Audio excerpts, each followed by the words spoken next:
Eu volto com o professor Lucas Leite. Por mais que Biden se saia bem nessa entrevista, professor, pergunto sobre os democratas.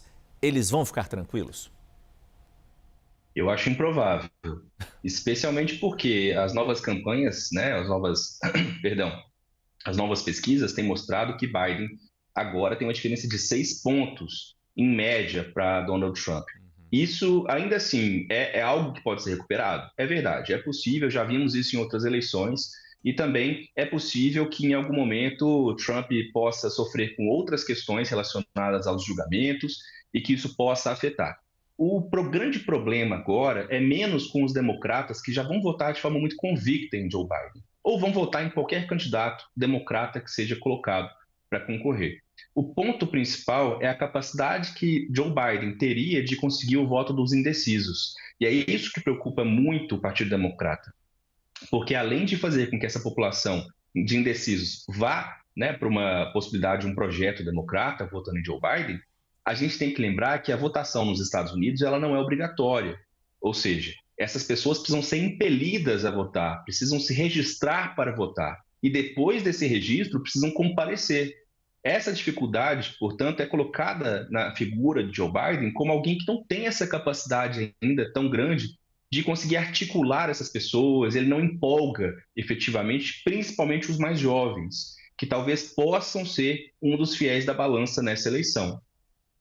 O senhor falou das datas que estão para chegar das convenções. A convenção republicana, para oficializar o nome de Trump, vai ser em 2 semanas. A dos democratas um pouco mais para frente, como o senhor disse, na segunda quinzena de agosto.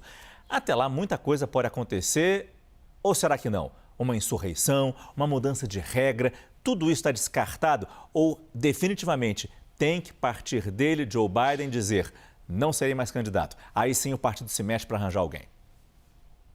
Olha, Márcio, eu diria que todas essas possibilidades estão na mesa nesse momento. Eu tenho certeza que o Partido Democrata levanta essa possibilidade, já venta assim, outros nomes, já faz testes, grupos focais, por exemplo, para ver em que medida esses nomes podem agregar ou não, podem ter capacidade de se multiplicar enquanto um candidato viável.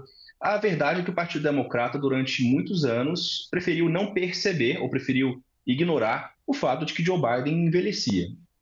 Isso não quer dizer que ele se tornou uma pessoa pior, um presidente pior ou nada do tipo.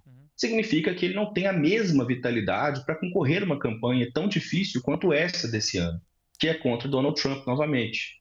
Isso, portanto, coloca em dúvida toda a capacidade do sistema do próprio Partido Democrata em conseguir fazer uma escolha, uma prévia efetiva do seu candidato. Porque se agora, nesse momento, Joe Biden não for mais o candidato, a gente tem que pensar o seguinte: essa pessoa, como você muito bem lembrou, obrigado, até meados de agosto, ela vai ter que ser indicada e aprovada por todos os delegados, ou por uma grande maioria dos delegados da Convenção Democrata. Isso pode não acontecer. A gente pode perceber que pode vir a acontecer ali, na verdade, de uma disputa grande entre blocos internos do Partido Democrata, que são numerosos. Nós temos uma ala mais progressista, nós temos uma ala mais conservadora, e esses blocos não têm conversado entre si, muito pelo contrário. Eles estão muito mais preocupados, alguns deles, em pensar em 2028, quem poderia agora já sair como nome, do que efetivamente se Biden pode ou não ser substituído nesse caso. Lucas Leite, doutor em Relações Internacionais, professor da FAP. Muito obrigado pela sua entrevista no nosso CNN Prime Time. Boa noite, professor.